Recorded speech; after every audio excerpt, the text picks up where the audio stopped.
अंतःकरण का वर्णन। श्री बोली, इस प्रकार हे इंद्र, मैंने विशिष्ट रूप से मार्गदशा अर्थात सचेतन का वर्णन किया। अब अंतःकरण की दशा मेरे द्वारा सुनिए। स्वच्छंद रूप से मैं संवित अर्थात ज्ञान स्वरूपा हूं, जो अपनी इच्छा से चेतन रूप में परिणित हो जाती हूं। फिर क्रमशः उस चेतनावस्था को छोड़कर नीचे की ओर उतरती हूं। चेतन का भी संकोच करने के कारण मैं चित्त बन जाती हूं, जिसे अंतःकरण कहा जाता है। यह अंतःकरण मन, बुद्धि और अहंकार तीन रूपों वाला है। इनकी क्रमशः विकल्प, अध्यवसाय और अभिमान ये वृत्तियां हैं। मन अत्यंत विकल्प, विविध कल्प करता रहता है और अहंकार अपने को ही सब कुछ समझता है। बुद्धि चेतन पर जब अधिष्ठित होती है तब अध्यवसाय अर्थात निश्चय करती है। यह बुद्धि अध्यात्म बतलाई गई है और उसका निर्णय अधिभूत कहा जाता है।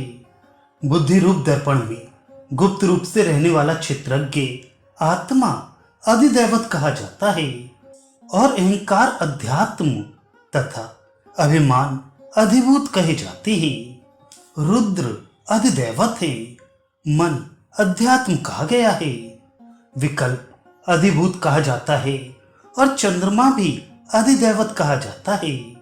इनकी क्रिया विधि में प्राण, संकल्प और सरंभ गुण कहा गया है। प्रयत्न को प्राण कहते हैं तथा गर्व को सरंभ कहते हैं। फल स्वामिता और अस्वरूप तथा गर्व इन्हें सरंभ कहा जाता है। बुद्धिमानों ने उदासीनता से रहित को ही मानस संकल्प कहा है। मैंने द्वितीय अंतःकरण दशा की व्याख्या इस प्रकार की।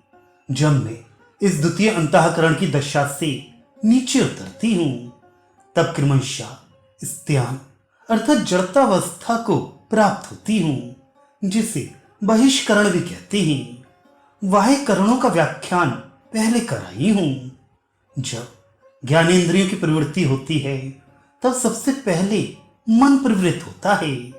इस प्रकार चक्षु देखने लगता है, तब मन उसमें विकल्प करता है।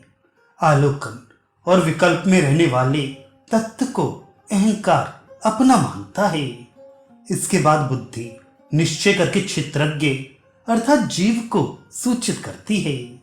कर्मेंद्रिय की प्रवृत्ति में यह क्रम विपरीत रूप से प्रवृत्त होता है, जिसमें संकल्प आदि के पश्चात वचन आदि क्रिया की प्रवृत्ति होती है। इसमें अध्यात्म आदि विशेष हम पहले के आए हैं। इस प्रकार बहिष्करण वर्तनी तृतीय विधि की भी व्याख्या कर दी।